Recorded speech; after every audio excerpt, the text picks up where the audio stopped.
A wise man, or I would rather say a wise naturalist, once said, it's not the one who's the most intelligent that survives, but it's the one who can be the most adaptable.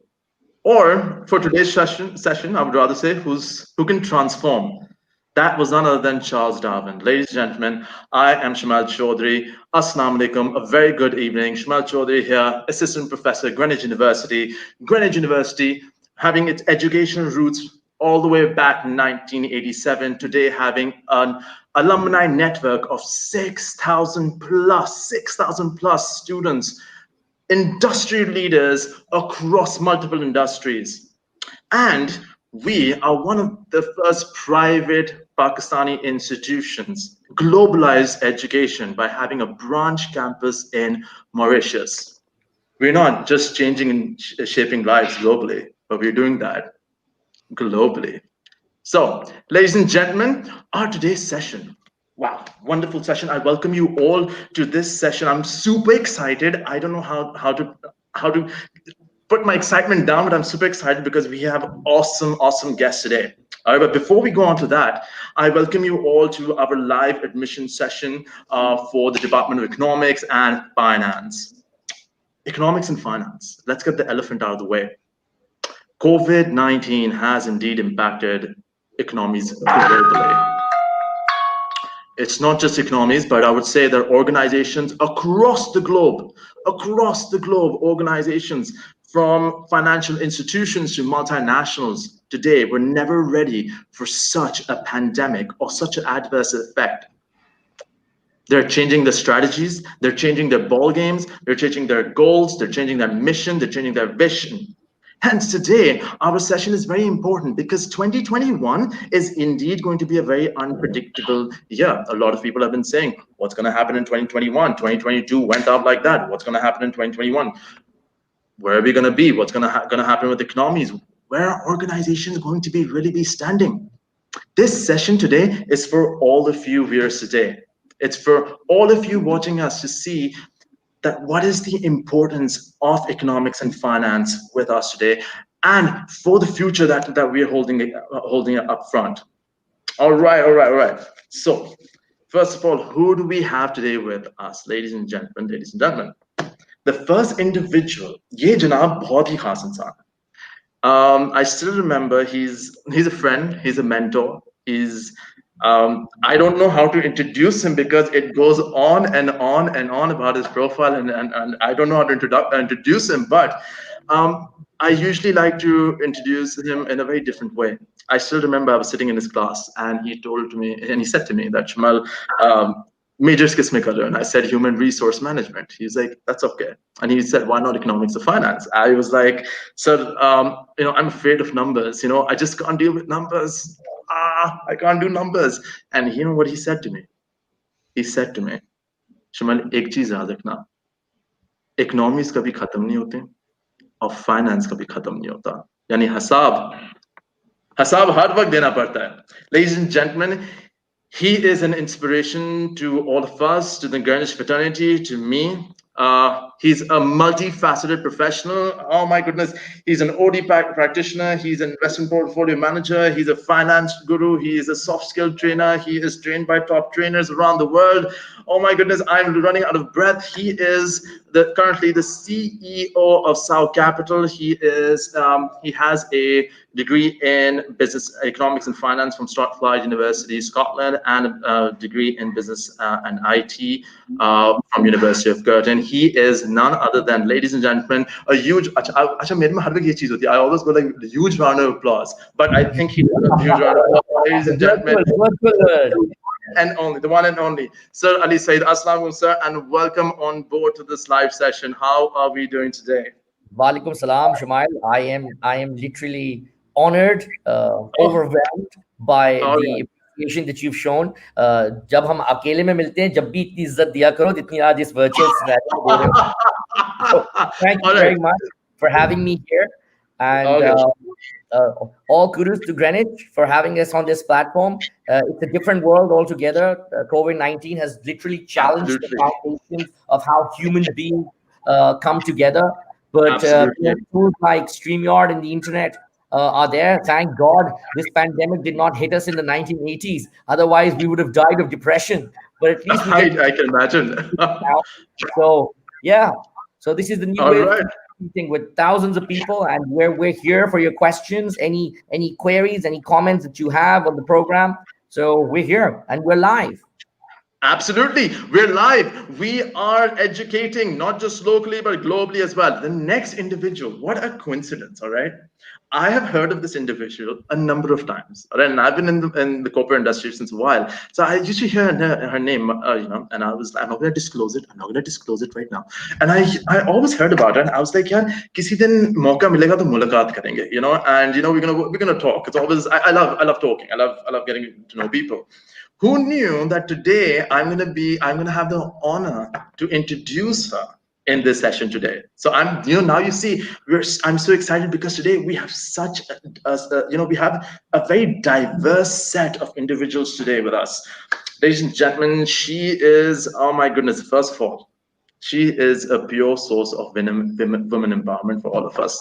I had to say that. I mean, my goodness, her profile was going, when I was reading her profile, I was like, yeah, oh dear God, ऐसा भी होता है? Wow, And she is. real woman empowerment. Sorry? Real woman empowerment. Real Someone who's woman, doing her way real up. woman Hard empowerment. work, Absolutely. determination. Absolutely. She has been in the corporate world since about a number of years, worked with top organizations, top MNCs, including GSK, Cyril. One of her big shots in the corporate was setting up a cold chain for IBL. Currently, she's worked with a number of banks. Currently, she's been working with Standard Chartered in the past 8 years. She's Director Education, Group Sustainability, and Public Affairs at Standard Chartered. And oh, how could I forget? A proud alumnus of Greenwich University. Ladies and gentlemen, a huge, I have to say it, a huge round. इसमें तो तालियां हैं. Ladies and gentlemen, Miss Mariam Sumro. Assalamu alaikum, Miss Mariam Sumro. A very good evening, ma'am. How are we doing today? Assalamu alaikum. Thank you, gentlemen. I'm equally delighted and honored to be in this session today. And baki sab kuch to say hai, but one of the things that I'm extremely proud of and I like to highlight is that I'm a Greenwich alumni because it's something that I think a lot of people assume that I'm not. Oh dear God. Oh my goodness. Then we need to change that. We need to change that today. We need to change that today. First of all, both of you, Sir Ali and Miss Mariam, thank you so much for taking our time today and being with us on air live here. It is indeed a pleasure. I think you probably reached the epitome of your breath. So should I ask the questions now? Oh my goodness, Sir Ali is trying to sabotage my moderation. That is terrible. We need to behave. I'm the moderator. All right. Okay. Once again, thank you so much for being here. And guys, economics. Every single channel that you're putting on these days, you see the news. It's economics. Certainly, coming to you, somebody who has had the experience of economics with you, such a large experience, and being in the corporate world and being a being a lecturer as well. 2021. How important is going to be this degree of economics and finance for students who are now venturing into 2021? How could you? I would really like you to shed light on the importance of this degree. All right, I think degree is always something which is very, very important. Just basic financial concepts, I think they're missing. Right now, it's estimated that 20% of the small cap businesses, when we talk about very small businesses, when we label businesses, we call them lower than, one notch lower than the SME. They will not be able to survive because they have their cash flows, their inflows are in such nature that if they don't have money for 6+ months, and the fluidity of the business or the smoothness of the business is hampered. And a lot of these businesses around the world, not just in Pakistan, around the world, will be either taken down, or the creditors will come in. And the reason why most of these businesses will not be able to survive is because of something that we teach in our classes, black swan eventuality. I think Absolutely. the world had literally forgotten about that black swan eventuality after the 2008 US subprime mortgage crisis. And we thought that the US subprime mortgage crisis was one of the biggest events that will be the highlight of our lives. We might tell our children about it. But I think the COVID-19 situation that emanated in early January, and by Yeah. March hit Pakistan and the region we are in, is probably Sure. 10 times, or if not 100 times, bigger than the US subprime mortgage crisis, because it literally has affected everyone. Supply chains are disrupted, communication channels have been taken off. Uh, just the fact that people cannot come out, the hospitality industry, airlines, everything has seen something that they had probably never experienced. B, Absolutely. thought of. So of course there was disaster recovery planning, and there was crisis management, and a lot of these departments were doing this, using a lot of these fancy words. But the true essence of having a low amount of debt and maintaining very strong cash flows is what the world has fallen onto. Countries, companies, corporates, SMEs, anyone who was sitting on cash was able to take advantage of the market going down, taking over businesses, and most importantly, investing in research and development. So I think Absolutely. Hmm. that's probably the most important metric that comes out of COVID-19. This world is now obsessed with debt, and we just find debt as we've replaced ice cream with debt. Everything is on debt, from our cars to our homes to our lifestyle. Even the clothes that we wear are on debt. And now the world is really realizing how difficult it is to furnish debt when you have no incomes. So the time value of money equation has really kicked in. So that's just my 2 cents on how COVID-19 has challenged how we think. So having an economics and finance degree equips an individual, irrespective whether they're working, they're handling their own dad's business, they go into a government agency for a job. It just allows them to look at that particular lens. And I just have a feeling that the world will be experiencing more of these COVID-19 breaks as we progress in the next century. That's brilliant, Ali. I think one of the points that I really liked from what you said was that how the dynamics of teaching in class, and regardless of where the students comes from, what industry he's working, or he's an entrepreneur, or he's working in an organization, or whatsoever. I still remember you often used to say that when I was going into the teaching side, you had this very interesting point where you used to say that Shamal, always teach experientially. All right, and I took that for as well. How do you think this particular degree, specifically from the Greenwich's aspect, how would you comment that? How do we teach this, or how do we take this on an experiential level for our students in the classroom? Giving them that experiential knowledge, because at the end of the day, like you just said, that COVID-19 has changed everything. Books are important. Books are very important, but you must have noticed now that when you open a book, you're like, okay, that's different, and that's not going to apply. How do you think that this degree from Greenwich University's domain is going to be an experiential learning experience? How do you think that's going to happen, and how do you think we can put that together? All right, I'll give you a very short answer. I think at Greenwich, the biggest edge that we serve is that we have a lot of faculty that comes from that experiential background. I am a stockbroker. That's what I do for a living. So that's my bread and butter. And I come in Greenwich as well. So what I'm imparting is the practicality of the financial market in Pakistan. Okay? So of course, there's book knowledge, and books and context are very important for the learning and the building of the foundation of a pupil. But once he's progressed and he's been prepared for the real market, when he sits in an interview, he should be able, for example, I'll give you a live example. You can pick up any finance book and they'll talk about corporate bonds and government bonds. In Pakistan, we have corporate bonds. We call them TFC, term finance certificates. So a lot of companies have quoted their paper, but it's called CFC. Just the mnemonic, just the term that we use to describe a particular financial instrument is very different than what it is from an Australian or English written textbook than what it is in the financial markets of Pakistan. Okay, consumer banking, consumer loans, the ability to borrow at high exponentiality is not something that we have in our world. So there, Yeah. all of these metrics are something that students are going to apply in their real life.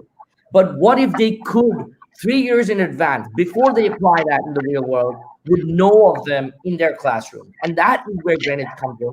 And we're very proud because a lot of our faculty members, of which I am one, are like you or have a day job and you teach on the weekends. So we actually bring in experiential learning to the classroom, and I think that is our single most important USP.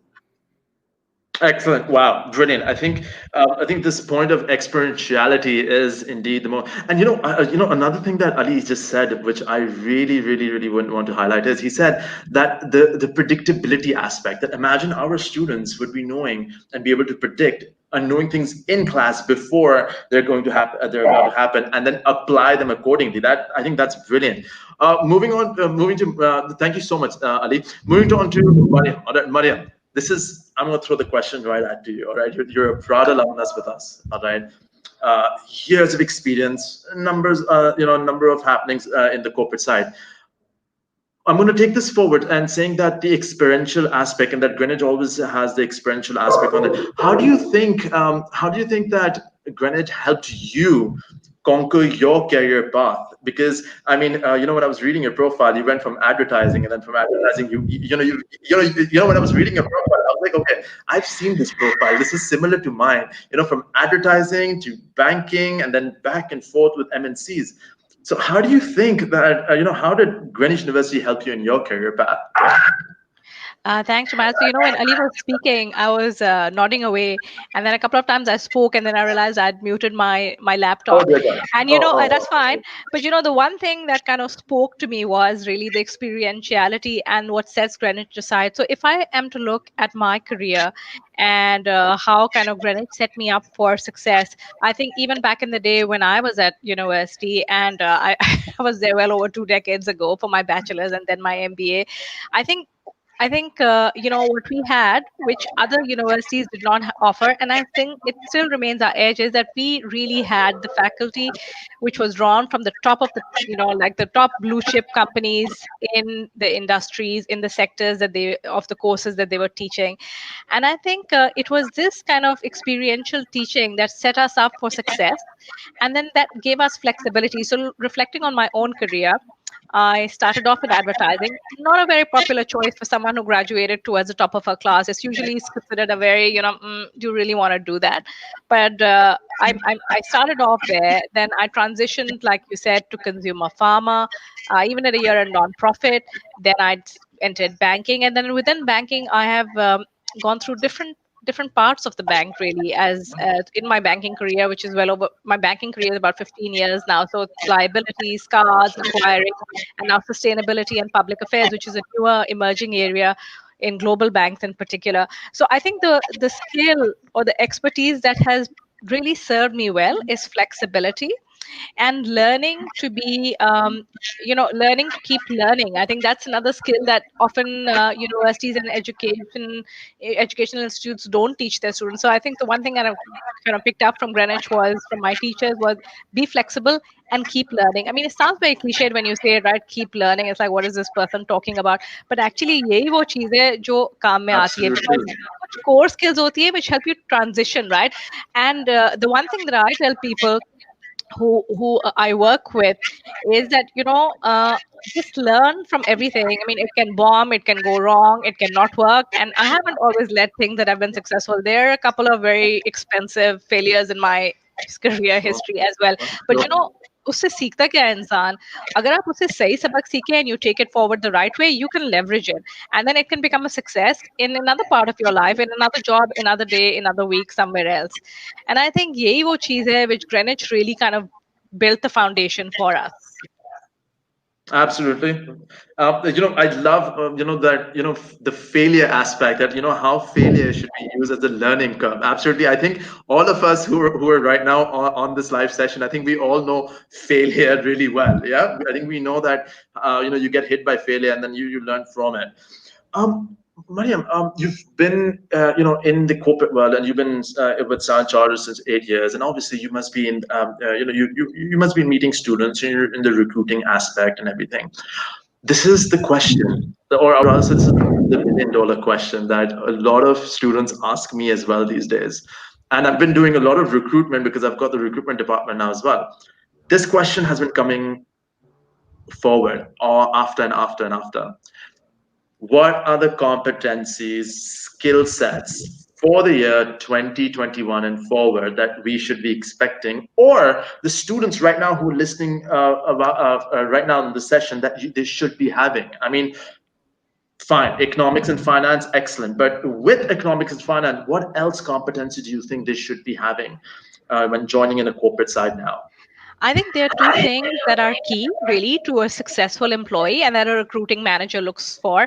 I, in particular, look for a couple of skills which I think have really proven to be like the core kind of skills that will set you up for success in this pandemic. One is agility.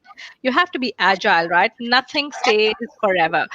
How we Absolutely. work change, Fantastic. where we work change. I mean, look at where I'm sitting. I'm sitting in my house. I had my toddler stolen with a problem on the iPad. I had to mute my screen. I sent him out. This is how we have been working for this year. This is how I will be working for the next year. Right now, there are many people who I've seen struggle with the pandemic and struggle with the working from home aspect, right? Now, whether you're a woman or you're a man, I don't really think it's a gender thing. I think it's a personality thing. You have to be agile, right? You have to adapt your hours, adapt your working style. You cannot have that little cubicle, your notebook, someone's bringing chai, saab 11 baje, Bibi ab lunch mein kya khayegi. I mean, we have to now very many multifaceted roles, right? And Yeah. if we are not willing to, and the key thing here is willingness, right? It's not ability. Ability, agar na, if you have a good manager and you have a good environment, ability can be improved. You can expand. You can build on it. But if you're not willing, and there are many people who are not willing, नहीं मैं तो ऐसे ही काम करूँगा, नहीं मुझे तो ये नहीं आता, ये मुझे इस तरह से नहीं करना. That I think is a mindset which is not going to help, right? And I think that's the red flag for a recruiting manager. I think the other thing which is kind of very closely intertwined with agility is flexibility and upskilling yourself. Oh, So brilliant. I love when that we word, started, upskilling. right? When we started in March, I mean, Zoom, who knew about it? I mean, look at how that company's stocks went up. I'm sure Ali Saab can shed a lot more light really on how that company really overnight, they were up in center of everything. Microsoft Teams, a couple of other softwares, right? I mean, StreamYard, what we're on now, right? Who used them before March? And now everyone's on them. Everyone wants to be on them. And you know what? We didn't know how to use them. And not everybody is young and tech savvy.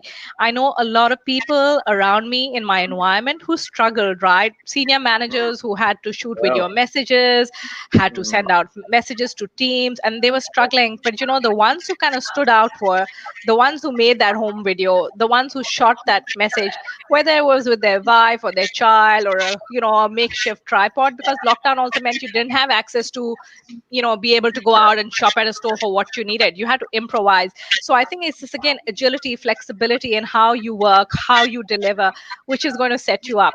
So pandemic aside, these are the skills that would take you higher and faster up the Absolutely. corporate ladder. And pandemic, I think, makes in a pandemic or COVID-19 environment, this is really what makes the difference between an employee who is flourishing and one who is struggling.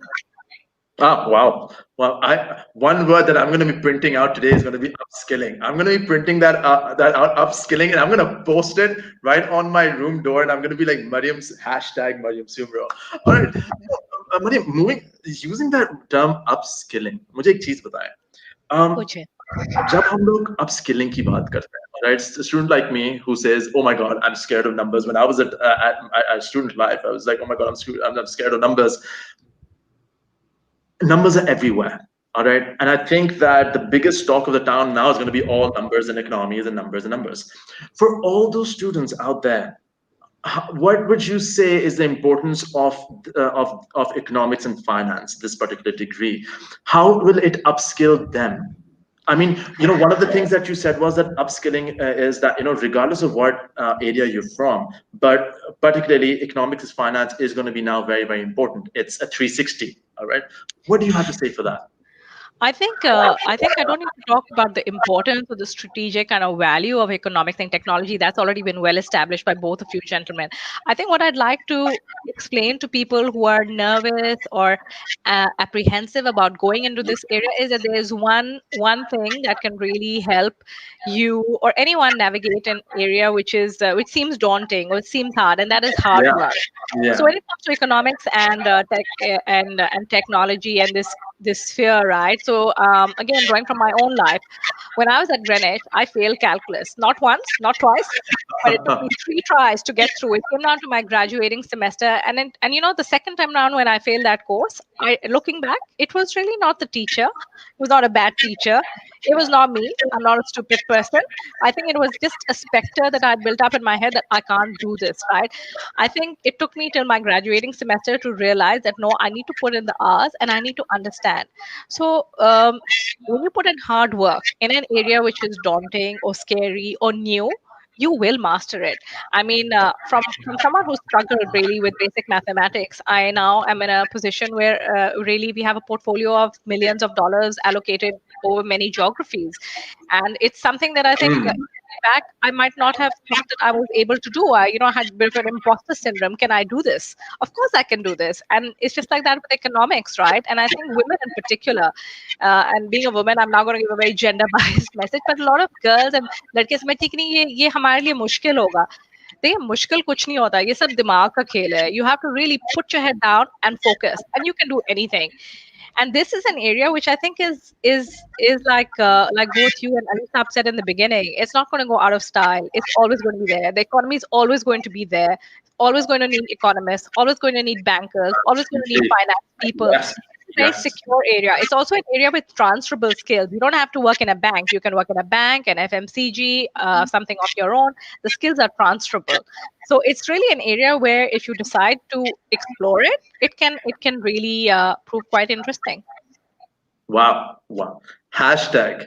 ये मुश्किल चीज नहीं है, ये दिमाग का खेल है. I'm putting that down. Ali, Sir Ali, I'm putting that down right now. I'm going to put it all up on the wall. Wonderful. And Mariam, like you said that, your experience in, failing calculus and your experience in the university, how was it? This is going to be very nostalgic.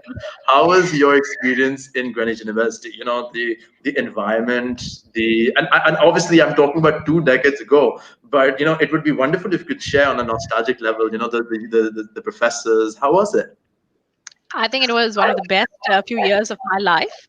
I've done a post Greenwich. I have done a second master's in Europe at one of the top universities there. But in no way would I say Greenwich is not comparable.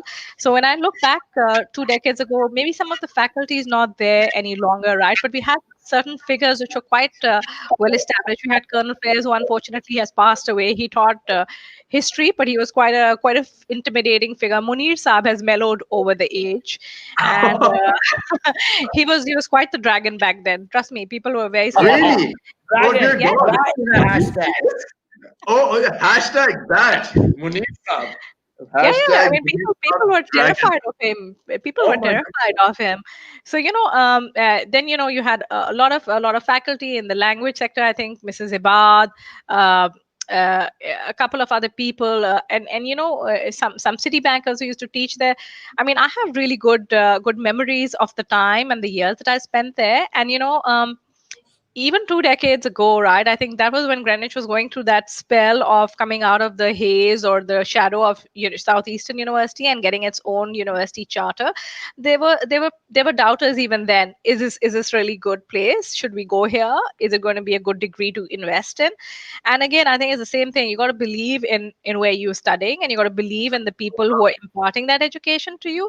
And the network that we had in Greenwich back then, if you look back at some of the people that I studied with, and you see where they are now, they run TV networks, they run Yeah. firms of their own, they have businesses of their own, they are very well senior placed, sometimes CEOs of blue chip organizations in Pakistan. So really, I think it was a fantastic time, and it gave us a really good network and a good springboard, which to this day, so many years later, when I come to Greenwich for an alumni get together, I feel very nostalgic, and I, I'd do anything to relive some of those memories again with those friends of mine.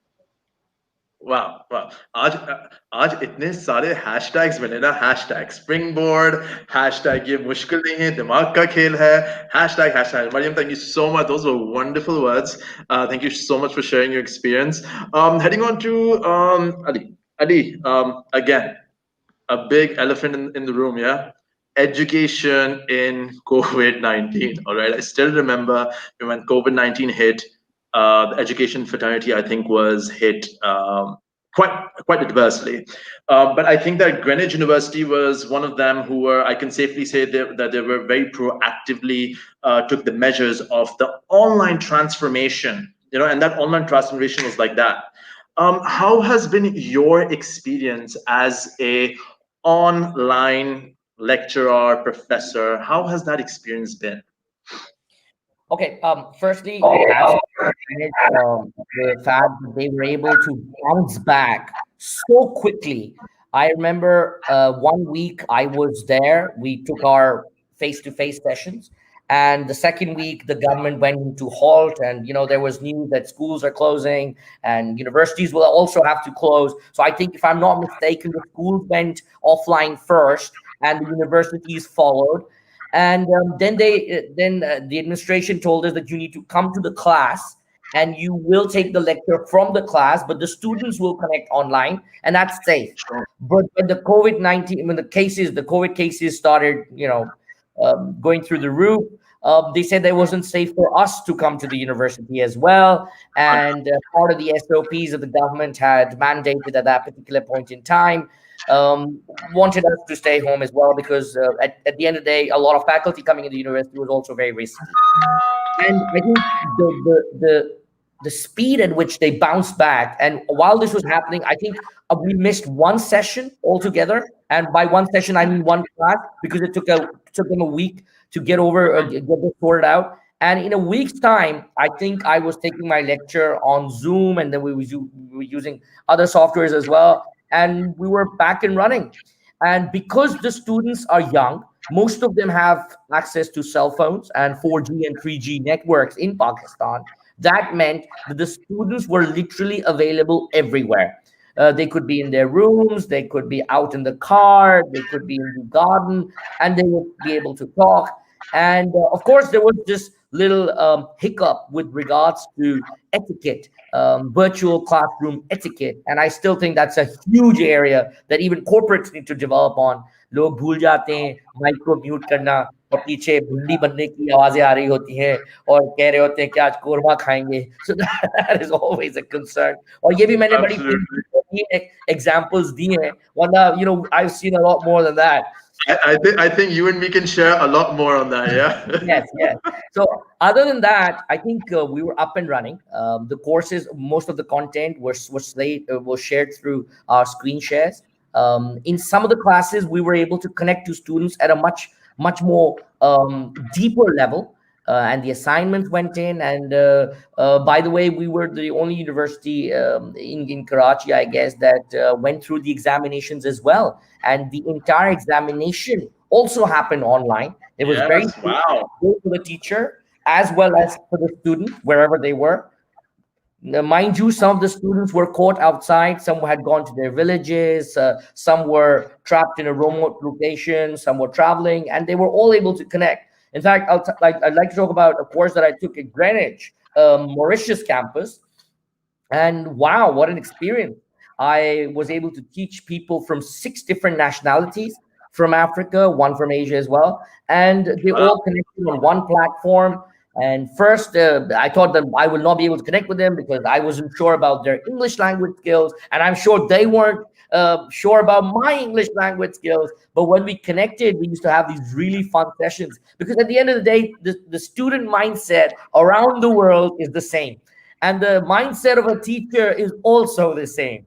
So we were able to connect beyond geographical boundaries, thousands of miles away. I remember I had a student from Turkey, I had a student from Bangladesh, I had two students from Nepal, I had one from the Ivory Coast, Madagascar, and of course Mauritius. So amazing experience, amazing experience. Absolutely, absolutely. I think again, it's all about adaptability, and I think it's all about being creative and just moving. One thing that we always say, we always believe in is to move out of your comfort zone. And I think that this pandemic really, really took us out of the comfort zone, and it's about how we adapted to it. Ali, thank you so much for sharing your Mauritius experience. You've also done a lot of outreach activities, yeah. Can you share just some experience, your feedback on those outreach activities? Well, as part of our internal outreach programs at Greenwich, I went and I trained a lot of teachers at the APSSU, which is the Association of Private Schools Association in Mauritius. And we had over 325 teachers, which in Mauritius, in Pakistan, it sounds very small. But looking at the size of the island in Mauritius, it's a lot of teachers. In fact, it was like 35% of the teachers available in Mauritius at that point in time. So we were able to teach a lot of teachers in pedagogical principles and andragogical statement analysis, and how these two are different, and how do you teach a kid below the age of 16, and how university students need to be taught, especially when they've crossed the 16 years of age, because their thinking paradigms change, their learning avenues change, and a lot of that has now got to do with technology. So even in some cases, the modes of communication have also changed. So we talked about scaffolding within teaching, we talked about structures, we talked about content and context visualization. So a lot of technical stuff. And I was lauded there by the education minister, Leela Ram Dukhi herself. So I had the opportunity of meeting the vice president as well. And hats off to Greenwich. Fantastic. All right, guys. Oh my goodness. Pata bhi nahi chala, but we have gone 40 minutes and we had to keep this to 20-25 minutes. But I think when we have wonderful people on board on the live session, it just gets fun, it just gets better. Before logging off, one question for both of you. All right, Ali, first to you. For all those students who are very held back with the online session transformation, and I still have students who call me and they go like, "Sir, online kare ya na kare?" And I tell them, "Listen, you need to take that jump, because once you take that jump, it's only then that you'll be able to keep moving forward." What do you have to say to them? All right. What do you want to say that, how this online sessions are just like normal education? I think this is the new normal. And the more, Mariam talked about agility, and she also touched upon failure. I think a wise man once said that the future belongs to those that can not only learn, but can learn and unlearn and relearn everything from scratch. And it does not matter what age you are, it does not matter what gender you are. It all depends on your agility, your adaptability to looking at different things and adapting them. One of those things is the ability to communicate using this medium. I think even after the pandemic is long gone, inshallah, fingers crossed, there will be a day we'll be without this pandemic. But even when this pandemic is gone, one of the biggest residues of this pandemic or consequence of this pandemic is going to be virtual connections. Whether we do it in the corporate world, whether we do it with family and friends, or we do it for education. And what this brings us is the ability to connect to any platform anywhere in the world and get yourself some quality education. So my message to students all across is, don't waste time, don't be held back. Learning is an art. It is not something which is within the compounds of a classroom. Learning is science, is an art. So go out there, don't waste time at home. by sleeping and watching Netflix. Well, on online class, is sometimes better than Netflix if it's interactive. So get yourself a degree and make the most of this time. And by the time this pandemic is over, who knows? You might just be able to time your degree at the time when the jobs are starting to open up, or maybe business opportunities open up. So who knows? Let's hope it All jinx. All right, brilliant, brilliant. I love that. And you know what? I love how Ali, puts this all together because he's the one who watches Netflix the most. Yes, I know that. You're the one who watches Netflix the most. You were like, Shumal, मैं आज भी Netflix पे मैंने 5 बजे से इतनी sessions खत्म किया. All right, but thank you so much, Ali. I think that was wonderful. Mariam, all right, last question to you for all of us. I think having you on board was wonderful. I would like you to give a nice note. What would you like to say to the Greenwich fraternity and to all the students, everybody who's watching us right now live? That why Greenwich, and why should this be your alma mater? Okay, that's a pretty big question to throw at me for a wrap up. Let me Absolutely, try. indeed. Okay, my one word on what people or what students should do. I think try it. Try something new. So whether it's online learning or it's a new skill or something, don't be intimidated. Try it. What's the worst that can happen? Fail. What happens when you fail? You either learn how to do it better or you learn that it's not for you. So always try things out. Give it a chance. I think that'll keep your mind young and it'll keep your mind active, and it will take you to places you might not have thought you would go to. Why Greenwich?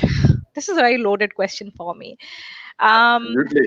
I think Greenwich really is one of the best places that you can go to really for an education in Pakistan, in other countries too. Now, I think it has an amazing fraternity of teachers, and I think its alumni network is so diverse and so successful that every time that you have a nagging thought or doubt as to will this place set me up, look around, look at the people who went there. It's we went to Greenwich and we are doing, I'd like to say, fairly respectably well.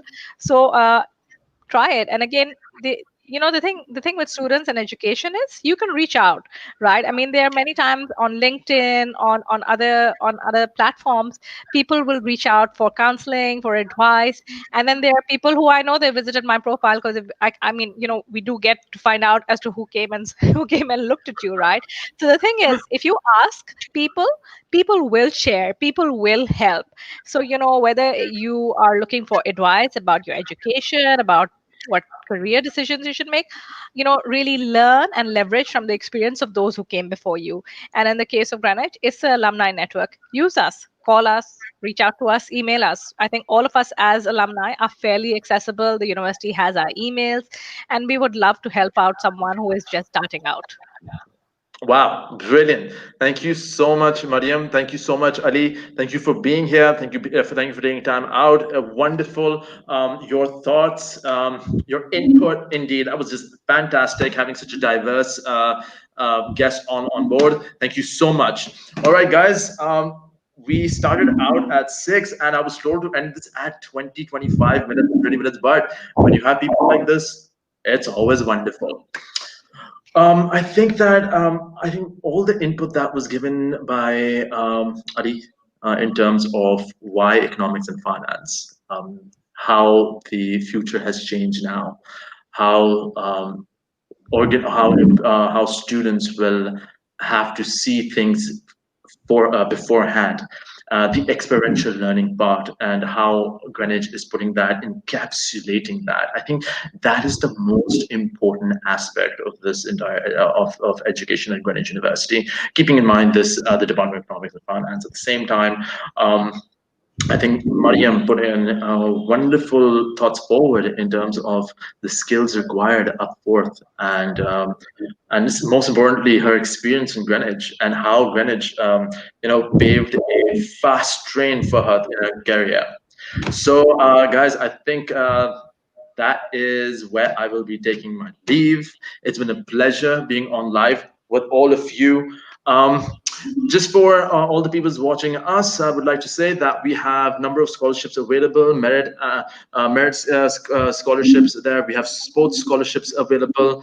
We also have a COVID-19 facilitation, and we can avail a concession on tuition fee. We're giving around 20% discounts on the fee structure. We're also doing an installment plan. This is for all the students who are listening to this. This is very, very important. Apart from that, important information, eligibility criteria, admission dates, important dates, all of that can be sought after from our website, www.greenwich.edu.pk. WhatsApp number 0306 2248363, UN number 111202303. Oh my goodness, guys, that was wonderful. Super fun to be live with the Greenwich fraternity and with the entire globe of whoever is seeing us today. So once again, guys, very importantly, my ending note. Are you ready for the future? You may be, but at Greenwich University, we can make you better. We can transform you for the future. I'm Shamal Chaudhry, Assistant Professor at Greenwich University. Take care, guys.